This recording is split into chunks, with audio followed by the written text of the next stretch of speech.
At Bendigo Bank, we like to help communities grow.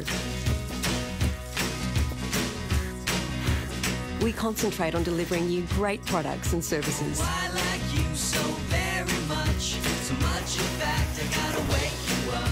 It's not that I have words. Because we know that if you grow, the community will grow with you. At the Bendigo, it starts with you. And a very good morning to you out there in viewing land, and welcome to the Geelong Cricket Show. And yes, it's F for finals. They're upon us as we completed a home and away series last weekend, and we're now down to the real playing time of the season. Joining me this morning at the table of knowledge, it's a very good morning to a man who didn't get a chance last week to extend his brilliant season's performance. They call him the Big W. Dean Armstrong. How are you, Dino? Morning, Graham. And I suppose when the cat's away, the big rat does play. A few comments last week that were made were obviously untrue and unheard of, Graham. And thank you very much to Marcus Stowe for giving Dino the feedback. We appreciate that, Stowey. And also the man from Bellarine Peninsula Cricket Association. He knows it, he talks it, he walks it. Mr. Tim Mitchell. How are you, Tim? Yeah, very good, Graham. Thanks again. Obviously, finals time, as you said, and it's pretty exciting, I think. All three GCA divisions and the BPCA as well. It looks like it's just going to be really tight, and 6 competitive sides in each finals 6. Looking at Premier Cricket first up, congratulations to the Geelong Cricket Club. They finished 4th in the club championship behind Ringwood, St Kilda and Carlton. Out of 18 clubs, a great effort.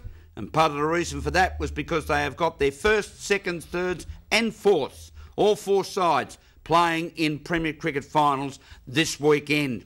In the first 11, Geelong will take on Fitzroy Doncaster, and that game will be played up at Shram's Reserve in Doncaster. In the seconds, Camberwell Magpies and Geelong playing at the Camberwell Ground. In the third 11, Geelong and Fitzroy Doncaster, a home final for Geelong at the Geelong Cricket Ground, where the GCA Division 1 Grand Final will be played, and we'll hear more about that a bit later. And the fourth 11, Geelong travel down to Frankston Peninsula. But, Tim, a good win by Geelong in their final outing and finishing in 7th place on the ladder. Come up against Fitzroy Doncaster, who beat them in 2-3 rounds ago.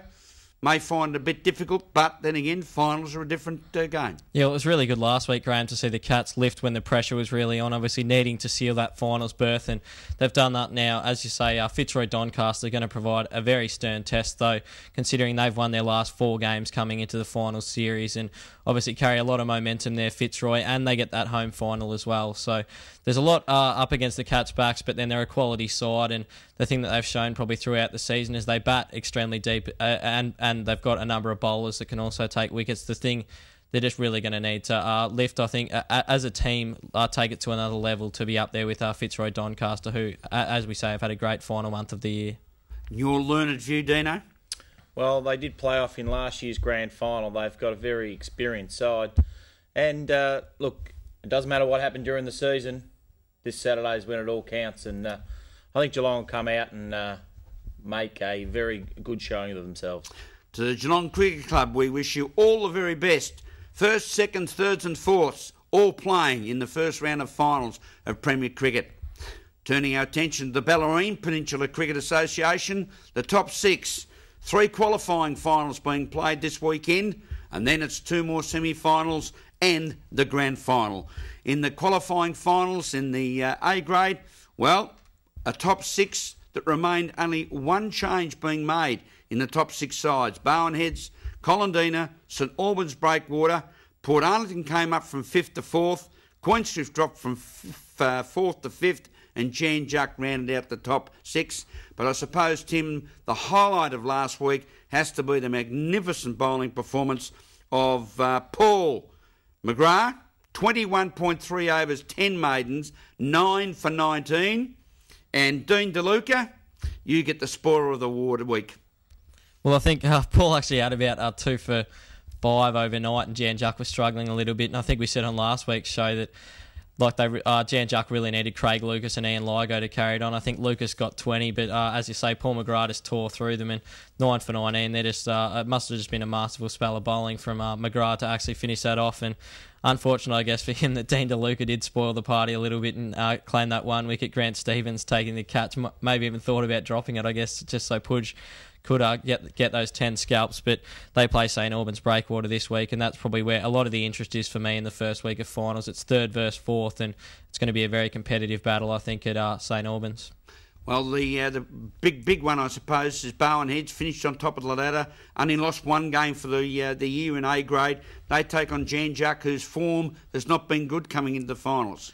Well, Jan Juck, they've sort of been a little bit up and down, and that's the worry for them, that I think to make 300 one week and chase that down at home against Queenscliff, who finished 5th, and then be bowled out for 78 by Port Arlington away from home, there's got to be a little bit of a concern there for the coach, Aaron Muncie, but he knows he's got a quality side in, and at their best, Jan Juck, they can be competitive, and at home, I think during the season were competitive against Barwon Heads, so there are some positives coming into the game for the Sharks, but they won't be riding high with confidence after being bowled out for 80 last week, and you'd expect Barwon Heads to get the job done, I think, after finishing top, and guys like Chris Welsford continues on in his good form. Sam Schaller just batting well and bowling well. Got 2 wickets on the weekend. And then Craig Bitterscombe's back bowling well too. So there's plenty of positives for Barwon Heads, and I expect them to get the job done this weekend.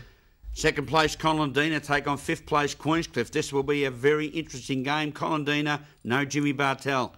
Well, they back up again after their game last weekend, played down at Queenscliff, and Colindina cut the mustard there very easily. Colindina getting the 6 points in the regular season, and I wouldn't expect much to change playing at Colindina. They've got some players in very good touch. Cade Norkie, Luke Buckland, both batting very well, and both batted well in that 2020 final, which Colindina won only a week or so ago now as well. Will Hanley's bowling well, got 7 for 60 in that first innings down at Queenscliff. And Michael Fabris, I think he's the real key for Colindina throughout this final series. If he can bowl well and bat well as well, he's a very talented all-rounder with both bat and ball, obviously. And if Fabris can really lift his game, and I think Colindina will definitely be able to take it up to Barwon Heads. Unfortunately for Queenscliff, they've sort of petered off a little bit in the last probably month of the season, and I think they might end up being knocked out first week. The key for them will be Michael Farrell, though. And the final qualifying final, 3 place 4, St Albans Breakwater and Port Arlington, Damien Vassalou in great form. The Demons?